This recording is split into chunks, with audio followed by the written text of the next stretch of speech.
नमस्कार दोस्तों आज हम आप लोगों को plant growth and development chapter का क्वेश्चन सोल्व कराने जा रहा हूँ। ये क्वेश्चन नीट और बीसीएससी के लिए बहुत बहुत बहुत इम्पोर्टेंट क्वेश्चन है ये सब क्वेश्चंस। और जो कि ये सब क्वेश्चन बीसीएससी में और नीट में आते हैं और स्पेशली बीसीएससी में तो आते ही हैं, गारंटी है। आप जितना हम क्वेश्चन का जो सीरीज हम चालू किए हैं आज से ये सोल्व कीजिएगा तो आपको यकीन मानिए बहुत फ़ायदा होगा। आप फिर जैसे रिस्पॉन्स कीजिएगा उस तरह से आगे हम केमिस्ट्री और फिजिक्स का भी वीडियो लेकर आएंगे। तो देखिए पहला क्वेश्चन आपका है abundant plasmodesmatal connection are seen in. ये क्वेश्चन आपका पहला है जो कि बोल रहा है कि एबंडेंट मतलब बहुत सारा जो प्लाज्मोडेजमाटल कनेक्शन जो होता है वो किस में ज़्यादा रहता है। तो आपका ये आंसर होगा मेरिस्मेटिक जोन होगा। ये मेरिस्मेटिक जोन में ये ज़्यादा रहता है, ये आपके एनसीईआरटी बुक में लिखा है। तो आपको यहाँ वन का थर्ड हो जाएगा। ठीक है दोस्तों। अब देखिए आपको नेक्स्ट आपका क्वेश्चन नंबर है ये सेकेंड नंबर बोल रहा है कि what is open form of growth. मतलब कि ओपन फॉर्म ऑफ ग्रोथ किसे कहते हैं। तो देखिए आप लोगों को पता है कि एक क्लोज फॉर्म ऑफ ग्रोथ होता है, एक ओपन फॉर्म ऑफ ग्रोथ होता है। जो ओपन होता है वो जैसे कि ये मान लीजिए कोई चीज़ है, इसके ऊपर से जाकर एक्यूमुलेट होता है, एक्यूमुलेशन। आप लोगों को लिविंग वर्ल्ड चैप्टर में आप लोगों को मिलेगा कि जो एक्यूमुलेशन होता है वो भी ग्रोथ ही होता है, लेकिन उसको बाहर से आउटवर्ड में होता है ग्रोथ। तो वो जो ओपन टाइप के, लेकिन जो क्लोज टाइप का ग्रोथ होता है वो इनवर्ड होता है। तो आपका ऑप्शन है when vascular bundle are open. क्या ये है? नहीं, वेस्कुलर बंडल आर ओपन तो वो दूसरा ओपन क्लोज वो दूसरे में आता है। When vascular bundle is close ये भी नहीं है। Where in cell new cell are always being added. जो नया सेल हमेशा ऐड होते रहता है, क्या वो है? या फिर व्हेन लाइफ इज इमोरल। देखिए लाइफ इज इमोरल इसमें कोई कनेक्शन नहीं बैठता है, लेकिन ये बोल रहा है कि where in new cell are always being added. तो नया सेल एडेड होते रहता है। ये और अच्छा से एक्यूरेट ऑप्शन बना सकता था कि new cell is always being added outside, तो ये सही रहता है। आपका 2 का 3 आंसर होगा। समझ गया ना क्यों होगा। अब नेक्स्ट देखते हैं। नेक्स्ट क्वेश्चन आपका बोल रहा है, ये देखिए थर्ड नंबर है जो दिख रहा होगा आप लोगों को आई थिंक। हाँ देखिए ये 3 नंबर बोला कि what is true about dedifferentiation cell. देखिए आप लोग एनसीईआरटी की बुक खोलिएगा तो उसमें आप लोगों को differentiation cell, dedifferentiation cell और री डिफरेंशिएशन सेल आप लोगों को मिलेगा। ठीक है, तो उसमें आप लोगों को हम बता रहे हैं ये जो क्वेश्चन दिया है कि what is true about dedifferentiation cell. तो बोल रहा है कि they have the capacity to divide from their origin for example meristematic cell. नहीं, ये तो डिफ्रेंशिएशन हो जाता है। They don't have capacity to divide for the example scleral. नहीं, ये भी नहीं होता है। फिर बोला कि they have regained the capacity to divide for example fibres. नहीं, ये क्या होता है ना, डी डिफ्रेंशिएशन में क्या होता है आप लोगों को हम बता रहे हैं कि डी डिफ्रेंशिएशन में लूज कर देता है और फिर वो क्या करता है कि फिर से स्टार्ट हो जाता है डिवाइड करना। देखिए दे हैव रीगेन्ड, पहले लूज कर लेता है और उसके बाद फिर रीगेन करता है। They have regain the capacity to divide for example parenchyma. तो आपका ये 3 का आंसर 4 होगा। 3 का आंसर क्या होगा? 4 होगा। नेक्स्ट आप क्वेश्चन देखिए। नेक्स्ट आपको क्वेश्चन नंबर आता है 4 नंबर। 4 में क्या बोल रहा है कि द सेल, 4 में क्या बोल रहा है, the cell of cork cambium, the cell of cork cambium are. ये बेसिकली ये पूछना चाहता है कि जो कोकैम्बियम होता है, कोरकैम्बियम, वो किसका एग्जाम्पल है? अनडिफरेंशिएटेड सेल का, डिफरेंशिएटेड सेल का, डी डिफरेंशिएटेड सेल का या रीडिफरेंशिएटेड सेल का। तो आपको इसमें आप एनसीईआरटी जब पढ़िएगा, पुराना वाला एनसीईआरटी पढ़िएगा 245 पेज नंबर में, तो आपको ये मिलेगा। तो इसका आंसर होगा डी डिफरेंशिएटेड सेल। इसमें क्या होता है, कोकैम्बियम और वेस्कुलर कैम्बियम ये सब एग्जाम्पल होता है। यानी कि 4 के यहाँ क्या हो जाएगा, 4 का यहाँ 3 हो जाएगा। समझे? ये आपको ऐसे क्वेश्चन सोल्व करना है। अब देखिए नेक्स्ट क्वेश्चन आप लोगों को हम बताते हैं। नेक्स्ट क्वेश्चन 5 नंबर क्वेश्चन है। बोल रहा है the cell derived from root apical and shoot apical meristem can be classified as. वो सेल जो रूट एपिकल और शूट एपिकल मेरिस्टेम सेल से जो निकलता है, ड्राइव्ड होता है, उसको क्लासिफाइड कहाँ किया जाता है। तो आप लोगों को ये भी एनसीईआरटी के पेज नंबर उसी में पुराना वाला 245 नंबर मिल जाएगा। ये अनडिफरेंशिएशन सेल से ये निकलता है। ये किससे निकलता है? अनडिफरेंशिएशन सेल से। तो इसका 5 का हो जाएगा क्या? 2 नंबर हो जाएगा। 5 का 2 नंबर हो जाएगा। आप लोगों को अब बताते हैं ये 6 नंबर क्वेश्चन। 6 नंबर क्वेश्चन देखिए क्या होता है। आप लोग कमेंट सेक्शन में बताइएगा। दोस्तों ये मेरा पहला वीडियो है, तो कमेंट सेक्शन में ज़रूर बताइएगा कि क्या और इसको कैसे सुधारा जा सकता है। तो और हम आप लोगों को प्रयास करेंगे कि अच्छे से वीडियो बनाएं और अच्छे से इसे सुधारा जाए। देखिए नेक्स्ट क्वेश्चन क्या है, मतलब कि कंटेंट के रिगार्डिंग कैसे हम आपको अच्छा समझा पा रहे हैं कि नहीं पा रहे हैं, या फिर और डिटेल्स में समझाएं, ये सब के रिगार्डिंग। नेक्स्ट क्वेश्चन देखिए, during differentiation cell what structure change can occur in tracheary element. ये बोल रहा है कि ट्रैकेरी एलिमेंट में डिफरेंशिएशन के दौरान क्या स्ट्रक्चरल चेंज आता है। तो आपको बता दें कि इसमें लॉस ऑफ प्रोटोप्लाज्म नहीं, लॉस ऑफ प्रोटोप्लाज्म होता है, development of a very strong elastic lignocellulosic secondary cell wall ये होता है, और डेवलपमेंट ऑफ न्यूक्लियस। तो क्या इसमें दो more than one option is correct. इसमें more than one option is correct लग रहा है क्या? होगा ही, इसमें more than one option is correct है। और आपको बता दें हम इसका, तो more than one option is correct होगा। क्यों? क्योंकि इसमें क्या होता है कि प्रोटोप्लाज्म का लॉस ऑफ प्रोटोप्लाज्म में होता है, और development of a very strong elastic lignocellulosic secondary cell wall भी होता है। आप लोगों को अगर यहाँ से वेरीफाई करना होगा, यहाँ 6 का तो यहाँ 4 आंसर हो जाएगा आप लोगों को।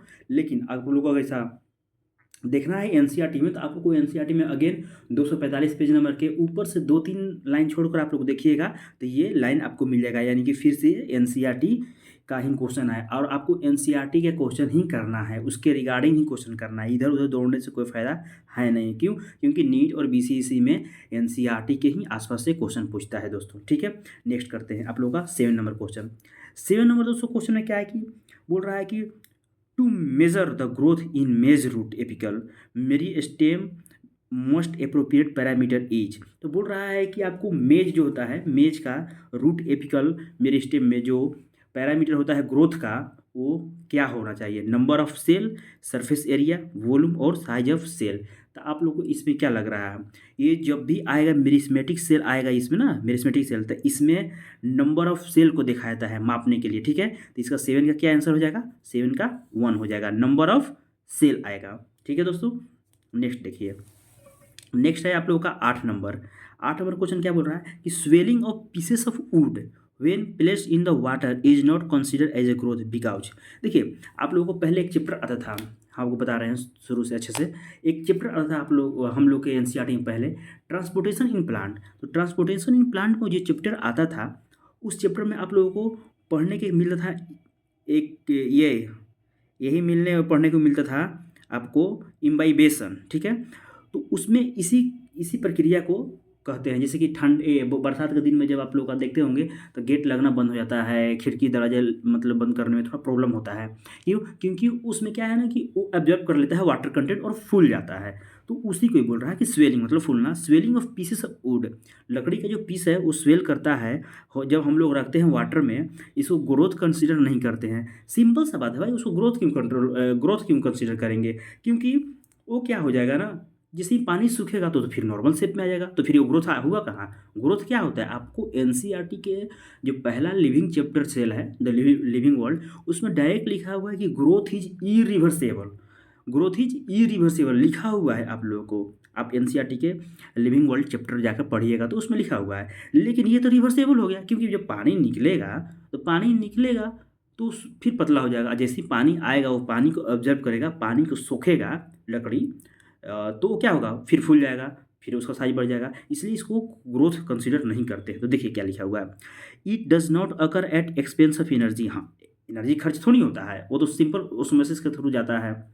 It is not a metabolic changes. ये मेटाबॉलिक चेंज कहाँ है? ये तो पहली बात तो वुड लिविंग हो या नॉन लिविंग हो, जिसमें वो पानी सोखता है उसमें मेटाबॉलिक रिएक्शन होता ही नहीं है। It is reversible process. हाँ, रिवर्सेबल प्रोसेस है। It is not metabolic change, ये भी सही है, और डज नॉट अकर, ये भी सही है। तो इसका दोस्तों हिसाब से, जो ऑप्शन का हिसाब से, इसका दोस्तों 8 का 4 आएगा। ऑल ऑफ दिज है, क्योंकि कंसीडर इसलिए नहीं करते हैं हम लोग, swelling of pieces of would को कंसीडर इसलिए हम लोग नहीं करते हैं, क्यों? क्योंकि ये ना तो एनर्जी एक्सपेंस होता है यानी खर्च होता है, ना ही मेटाबॉलिक चेंजेज इसमें आता है, ना ही ये इरिवर्सिबल है। तो इसलिए इसका 8 का 4 होगा, 8 का हो जाएगा 4 ऑप्शन। ठीक है, अब देखिए क्वेश्चन नंबर 9, क्वेश्चन नंबर आप लोगों को 9, क्वेश्चन नंबर 9 दोस्तों बोल रहा है ये कि the growth of given system per unit time. देखिए क्या बोल रहा है, the growth of the given system per unit time which is express on a common basis और per unit initial parameter is known as. देखिए क्या बोल रहा है, आप लोगों को पुराना एनसीईआरटी 244 पेज नंबर पे आप लोगों को 2 पत्ता का चित्र दिया होगा, 2 पत्ता का चित्र दिया होगा। ठीक है दोस्तों, और उसी पत्ता के 2 चित्र देकर इसमें बताया होगा कि एक एब्सोल्यूट ग्रोथ होता है। ठीक है, एक एब्सोल्यूट ग्रोथ होता है, एक होता है क्या आप लोग को रिलेटिव ग्रोथ। क्या होता है? Relative growth. देखिए दोस्तों, अगर आप लोग को हम अच्छे से समझाएं इसमें, तो एब्सोल्यूट ग्रोथ में क्या होता है, देखिए एब्सोल्यूट ग्रोथ में क्या होता है कि आप लोगों को अगर ये पत्ता है 5 सेंटीमीटर का और ये हो गया 10 सेंटीमीटर, ठीक है, तो इसे दुगना हो गया, और एक ये पत्ता करते हैं 50 सेंटीमीटर और ये हो गया 55 सेंटीमीटर। ठीक है दोस्तों, तो देखिए ये दुगना हो रहा है ना, 5 से क्या जा रहा है, 10 जा रहा है, और ये क्या हो रहा है, ये थोड़ा सा ही बढ़ रहा है। ठीक है दोस्तों, तो आपको इसमें ये बताएगा, कंपेयर करने के लिए बताएगा कि जो ग्रोथ होता है ना, जो पहला में ग्रोथ होता है वो क्या होता है, पर unit time is absolute growth होता है, जो भी हुआ 5 से 10 हुआ। लेकिन ये क्या हुआ ना, ये क्या है कि सिस्टम पर यूनिट एक्सप्रेस कर रहा है common basis per unit initial parameter, उसको ग्रोथ रिलेटिव ग्रोथ करते हैं। ए बी, जैसे ए और बी में दर्शाया गया है, आपको एनसीईआरटी बुक में देख लीजिएगा, अच्छे से पढ़ लीजिएगा, समझे। तो इंक्रीज तो दोनों में हुआ है, लेकिन अगर एब्सोल्यूट ग्रोथ देखा जाए तो एब्सोल्यूट ग्रोथ दोनों में बराबर हुआ है। अब पूछिए कैसे बराबर हुआ है, अरे इसमें भी 5 बढ़ा है, इसमें भी 5 बढ़ा है ना, 50 + 5 55 हुआ है। आइए 5 + 5 10 हुआ है, तो जो ग्रोथ हुआ है 5 का ही एब्सोल्यूट हुआ है। लेकिन रिलेटिव ग्रोथ आपको ए में ज़्यादा हुआ है, क्योंकि ए में डायरेक्ट दुगना हो गया है, 5 से 10 हो गया है, तो इसको रिलेटिव ग्रोथ ए में ज़्यादा हुआ है। लेकिन जो एब्सोल्यूट ग्रोथ है दोनों में बराबर हुआ, क्यों? क्योंकि दोनों में 5-5 होगा ग्रोथ, 5 सेंटीमीटर की इसमें भी ग्रोथ हुआ है और इसमें भी 5 सेंटीमीटर ग्रोथ हुआ है। तो ये क्वेश्चन क्या बोल रहा है, अब आप लोग का एब्सोल्यूट ग्रोथ है और रिलेटिव ग्रोथ आप लोग समझ में आ गया होगा आई थिंक। आप जैसा अगर समझ में आया होगा या फिर प्रॉब्लम होगा तो कमेंट सेक्शन में आप लोग जरूर बताइएगा। देखिए बोल रहा है, the growth of the given system per unit time which is expressed on a common basis per unit initial parameter is known as. तो आप लोग को एनसीईआरटी में दिया है ये, और इसका आंसर जाएगा 2 रिलेटिव ग्रोथ। क्या जाएगा? Relative growth. ठीक है दोस्तों, नेक्स्ट क्वेश्चन है आप लोगों का 10 नंबर, रीडिफरेंशिएशन सेल आर। अब ये बोल रहा है कि रीडिफरेंशिएशन सेल आर, तो रीडिफरेंशिएशन सेल क्या होता है, ये इसमें एग्जाम्पल दिया हुआ है। तो इंटरफेसिकुलर कैमियम डी डिफरेंशिएशन होता है। ठीक है दोस्तों, देखिए फिलेम एंड फिलेडर्म ये क्या होता है, रीडिफरेंशियल होता है, यानी कि 10 का कितना हो जाएगा, 10 का आप लोग का 10 नंबर का 3 हो जाएगा। ठीक है दोस्तों, अब देखिए 11 नंबर आप लोगों को बताते हैं। 11 नंबर क्या बोल रहा है कि the ability of plant to follow different pathway in response to environment और phase of life to form different kind of structure is called. बोला कि the ability of form plant to flow different pathway. देखिए plant में ability होता है जो environment का response कैसे दे, अलग अलग पाथवे होता है, इस पाथवे को क्या बोलते हैं, इस डिफरेंट काइंड ऑफ स्ट्रक्चर को क्या बोलते हैं। तो आप लोग को एनसीईआरटी में देखिएगा कि लिखा होगा, जहाँ 2 पत्ता का नाम बटर कप और रक्सपुर ऐसा करके दिया होगा, वहाँ ये पढ़ने को मिलेगा। और इसको क्या बोलते हैं आप लोग को, प्लास्टिसिटी बोलते हैं। इसको क्या बोलते हैं, प्लास्टिसिटी। तो 11 नंबर क्वेश्चन ये क्या हो जाएगा, ऑप्शन 4 प्लास्टिसिटी इसको बोलते हैं। ठीक है दोस्तों, अब नेक्स्ट है 12 नंबर क्वेश्चन। ठीक है, 12 नंबर क्वेश्चन क्या बोल रहा है कि what is not essential for yearly growth. Yearly growth के लिए कौन सा इसेंशियल नहीं है, जो शुरुआती ग्रोथ के लिए। देखिए what is not essential for yearly growth, water, light, oxygen, nutrition. ठीक है दोस्तों, तो आप लोग बता दें कि ईयरली ग्रोथ कैसे करता है। अरे जब भी हम लोग सीड डालते हैं, इसमें धरती के नीचे डालते हैं ना, मतलब मिट्टी, जैसे सीड डाल दिए उसके ऊपर मिट्टी डालते हैं ना, तो मिट्टी डालते हैं तो उसमें क्या क्या डालते हैं, वाटर डालते ही हैं, न्यूट्रिशन तो मिट्टी में मिलता ही है, और जब वाटर डालते हैं तो उसमें वाटर में ऑक्सीजन भी तो कंटेंट रहता है, और ऊपर से इतना भी पैक नहीं रहता है कि ऊपर से ऑक्सीजन जो है थोड़ा मोड़ा नहीं आता है, लेकिन जब यहाँ मिट्टी डालते हैं इसमें लाइट नहीं रहता है। आप लोगों को जो भी सीड अंदर डालते हैं, मिट्टी के अंदर डालते हैं, तो उसमें लाइट नहीं पहुँचता है, ठीक है। तो इनिशियली फेज़ के लिए, जो रियरली ग्रोथ के लिए क्या ज़रूरत नहीं होता है, लाइट का ज़रूरत नहीं रहता है ज़्यादा, इसलिए 12 नंबर क्वेश्चन का 2 ऑप्शन हुआ, ठीक है दोस्तों। 12 नंबर का 2 आंसर सही हुआ। लाइट का ज़्यादा ज़रूरी उस समय नहीं होता, कब? इनिशियल में। ऐसा नहीं कि अब लाइट ज़रूरत ही नहीं रहता, बिना लाइट का तो होगा ही नहीं। लेकिन जब हम लोग बीज को, सीड को मिट्टी में डालते हैं, तो मिट्टी में डालते हैं तो उस समय आप लोगों को लाइट की ज़्यादा ज़रूरत नहीं रहता है, इसलिए ये 12 नंबर का 2 सही हुआ, ठीक है। देखिए अब 13 नंबर क्वेश्चन, 13 नंबर क्वेश्चन क्या बोल रहा है आप लोगों को, देखिए अच्छा से पढ़िए। बोल रहा है कि different type of leaves are observed in cotton, the reason behind this is. बोल रहा है कि डिफरेंट टाइप ऑफ लीव्स, जो कॉटन प्लांट होता है उसमें अलग अलग प्रकार के हम लोग लीव्स को ऑब्जर्व करते हैं, तो क्यों, ऐसा क्यों करते हैं, ठीक है। तो बोल रहा है कि different environmental, different genetics, different stage of life, none of this. देखिए नन ऑफ दिस आप लोग को नहीं दिख रहा होगा, देखिए अब दिख रहा है। इसमें क्या है ना कि डिफरेंट इन्वायरमेंट की टाइप से आप लोगों को लगा हो कि अरे यही मार देते हैं, क्यों? क्योंकि प्लास्टिसिटी पढ़े हुए हैं, बटर कप रक्सपुर में अलग अलग होता है, वाटर में और टेरेस्ट्रियल में, ये सब तो डिफरेंट टाइप ऑफ इन्वायरमेंट ऐसा मार सकते हैं, लेकिन नहीं, ऐसा नहीं होता है। देखिए इसमें क्या होता है कि जेनेटिक्स तो खैर सेम प्लांट है तो सबका सब सेम होगा, जेनेटिक्स जो भी इन्फॉर्मेशन होगा, लेकिन ये अलग अलग स्टेज के लाइफ पर अलग अलग ये शो करता है कॉटन। जिससे कि जैसे शुरुआती स्टेज में अलग होगा, उसको फिर बाद में अलग होगा। जैसे आप लोग देखे होंगे, ऑब्जर्व किए होंगे, अगर बचपन में अगर ऑब्जर्व किए होंगे तो कोरिएंडर जो धनिया का पत्ता रहता है ना, वो भी देखते होंगे कि क्या होता है कि जो बच्चा रहता है धनिया का पत्ता जिसका चटनी बनता है, वो उसका पत्ता थोड़ा चौड़ा चौड़ा रहता है और थोड़ा मतलब कि अच्छा लगता है देखने में। लेकिन वही जब बड़ा हो जाता है ना, तो उसका पत्ती जो वो है ना कट कट जाती है, और कटने के बाद क्या होता है कि थोड़ा अजीब दिखने लगता है, थोड़ा अट्रैक्टिव कम दिखता है। तो वैसा ही ये कॉटन में भी है। तो इसका अलग अलग टाइप ऑफ लीफ देखने का मेन रीजन है डिफरेंट स्टेज ऑफ लाइफ, ठीक है। तो 13 का क्वेश्चन नंबर 13 का हो जाएगा आपको 3, समझे, आंसर 3 हो जाएगा, ठीक है दोस्तों। अब देखिए क्वेश्चन नंबर आप लोगों को 14, क्वेश्चन नंबर आप लोगों को 14 दिखाते हैं। देखिए 14 नंबर क्या है, बोल रहा है कि the process of derivation, the process of derivation of cell from meristems and maturation to perform specific function is known as. बोल रहा है कि प्रोसेस जो होता है डेरिवेशन ऑफ सेल का फ्रॉम मेरिस्टेम टू मेचुरेशन, ये स्पेसिफिक फंक्शन होता है, इसको हम लोग क्या बोलते हैं?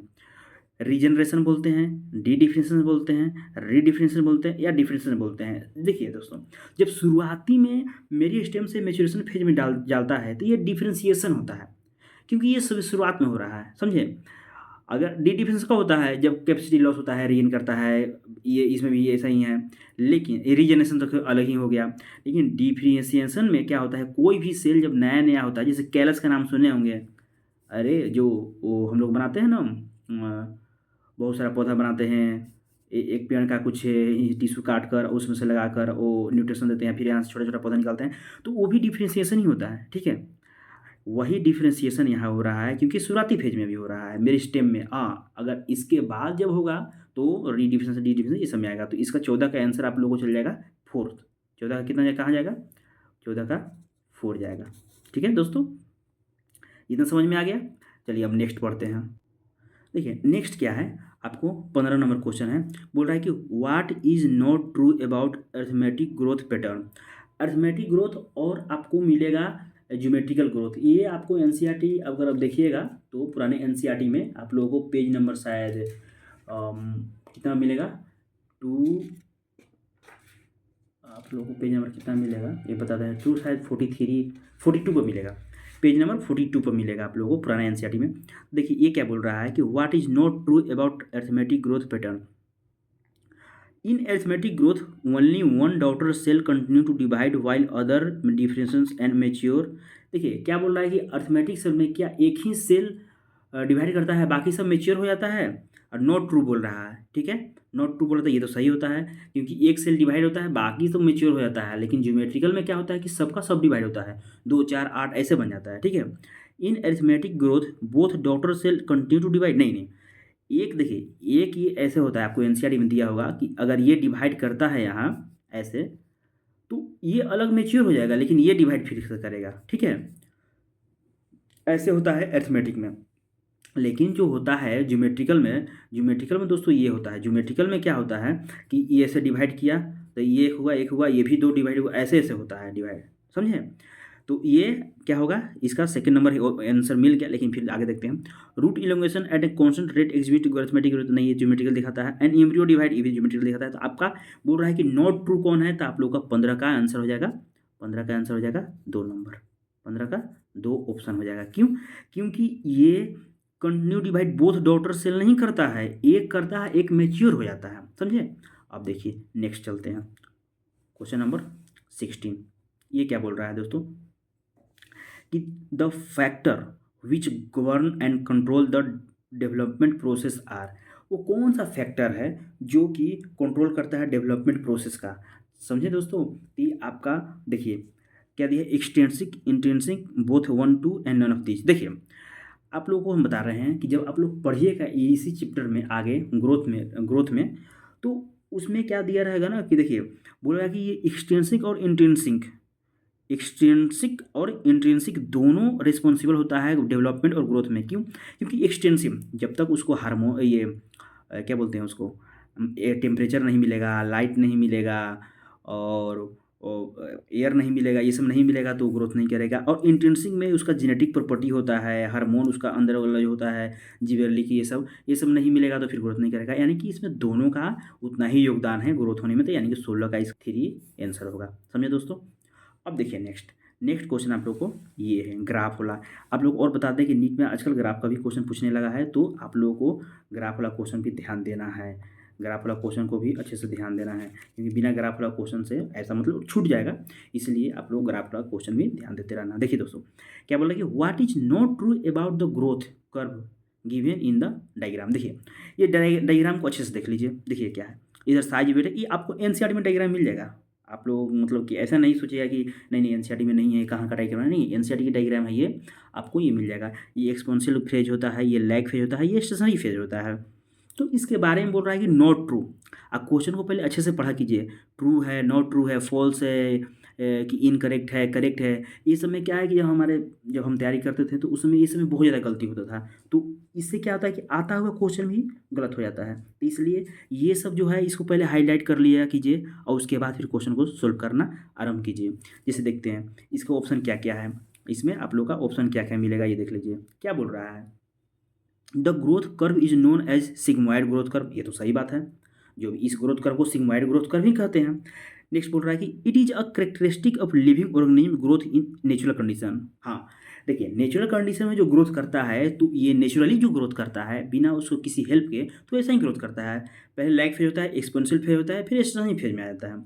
अब देखिए nutrition supply is unlimited here. देखिए आप लोग जब पढ़िएगा, एक होता है लॉजिस्टिक ग्रोथ, एक होता है एक्सपोनेंशियल ग्रोथ।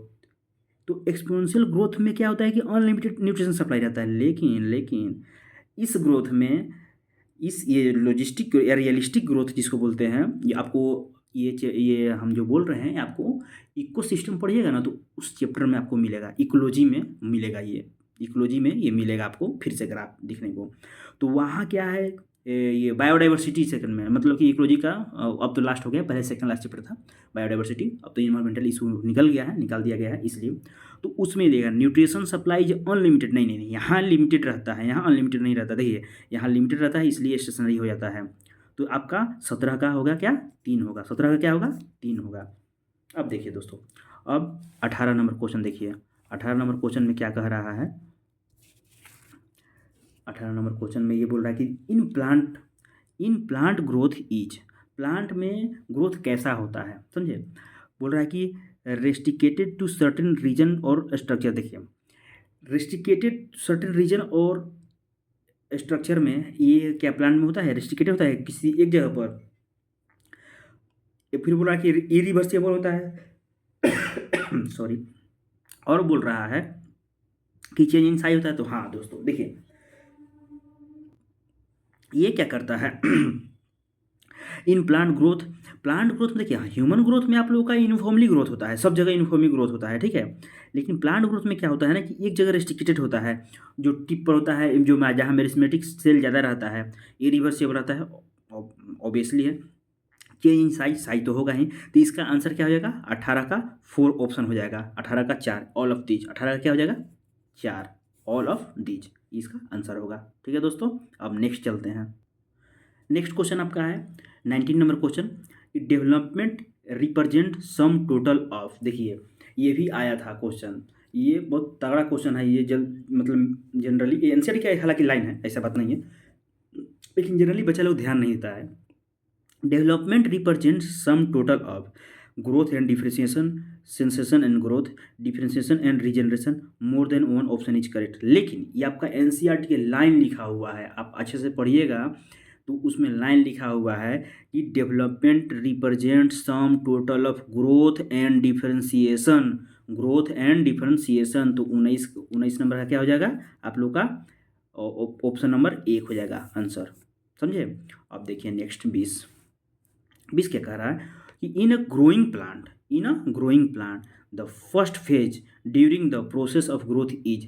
अगर कोई प्लांट ग्रो कर रहा है, कोई भी प्लांट ग्रो कर रहा है तो उसका फर्स्ट फेज क्या कहते हैं उसको, cell division, cell enlargement, cell differentiation या सेल मैच्योरेशन। तो देखिए दोस्तों, जब भी कोई चीज़ ग्रो करेगा तो सबसे पहले उसमें क्या होता है, सेल डिवीजन होता है। क्या होता है, सेल डिवीजन होता है। उसके बाद ही ये जो इनलार्जमेंट, डिफरेंशिएशन, ये सब होते रहता है। तो इसलिए आपका 20 नंबर का क्या हो गया ऑप्शन, 20 का फर्स्ट हो गया, ये 20 का फर्स्ट हो गया। दोस्तों आज हम यहीं छोड़ते हैं, आप लोग, ये मेरा पहला वीडियो है और आप लोग का रिस्पांस देखते हैं कैसा आता है। आगे हालांकि हम करते रहेंगे, आप लोग फिर कमेंट सेक्शन में अच्छे सुझाव दीजिएगा कि इसको और बेहतर कैसे किया जा सके। और बने रहिए एक के बायो के साथ, जो कि नीट और बीसीसी के लिए यहाँ पर धुआंधार तरीके से एकदम तगड़ा तगड़ा क्वेश्चन कराया जाता है। और यकीन मानिए, आप जब भी नीट दीजिएगा या बीसीसी दीजिएगा दोस्तों, तो आप लोग को यकीन आएगा, आकर यहाँ थैंक्स बोलिएगा, क्योंकि हम जानते हैं, ऐसा हम हवा में बात नहीं कर रहे हैं दोस्तों, क्योंकि हम खुद बीसीसी दिए हैं, बीसीसी एग्ज़ाम हम खुद दिए हैं, जिसमें मेरा बिहार में पूरा बिहार में मेरा, आप लोगों को बता दें कि जब हम एग्ज़ाम दिए थे तो पूरा बिहार में मेरा 30 रैंक था, जनरल 30 रैंक समझिए। और हमें एनएमसीएच अलॉट हुआ था नर्सिंग में, समझे, बीसीसी में। फिर हम नीट दिए तो अभी हम नीट में क्वालिफाई है और जीएससीएच में भी पढ़ रहे हैं, जनरल अभी जीएससीएच में है। लेकिन इसलिए हम बता रहे हैं ना दोस्तों, क्योंकि हम दिए हुए वहाँ से गुजरे हुए। बाकी लोग, बहुत लोग आते हैं यूट्यूब पर अपना अपना ज्ञान ऐसे देते हैं जैसे कि वो बहुत कुछ किए हुए रहते हैं, ऐसा हालांकि ऐसा किया नहीं, कोई भी कंपटीशन एग्जाम लोग निकाले नहीं होते हैं, सबके नहीं बारे में बोल रहे हैं, मतलब कि ऐसा हम देखे हैं, बहुत बहुत बड़े बिजनेस टाइकून टाइप के है एजुकेशन में, तो वो लोग करते हैं और वो लोग पढ़ाते हैं, वो पता नहीं रहता है, किसी किसी से पूछ कर ये क्या आता है क्या नहीं। लेकिन दोस्तों जो इस चीज़ से गुजरा हुआ है, बाकी बहुत लोग हैं ऐसे यूट्यूब पर कि जो नीट क्रैक करके या फिर करके ये सब कंपटीशन देकर वो आए हुए हैं यूट्यूब पर, तो बहुत वो बेहतर तरीके से बताते हैं। तो इसलिए हम बोल रहे हैं कि जो लोग ये सब कर चुका है उससे आप लोग जानिएगा, देखिएगा, तो आपको बहुत बेहतर गाइडलाइन मिलेगा, कैसे किस रास्ते पर चलेंगे, क्या क्वेश्चन सोल्व करेंगे, किस तरह से क्वेश्चन सोल्व करेंगे, ये सब आप लोग को बताएगा अच्छे तरीके से। दोस्तों अगर आप लोग को ये पूछना भी है ऐसे बेसिकली हमसे पर्सनली कि कैसे क्वेश्चन सॉल्व करें, क्या होता है, क्योंकि माइनर सिली मिस्टेक हो जाता है जिसके चलते मतलब नंबर कट जाता है, तो उस पर भी हम वीडियो बना देंगे दोस्तों। तो आज तक यही वीडियो को हम समाप्त करते हैं आज, और बने रहिए एक के बायो के साथ और देखते रहिए अच्छे अच्छे वीडियो कंटेंट। धन्यवाद, थैंक यू।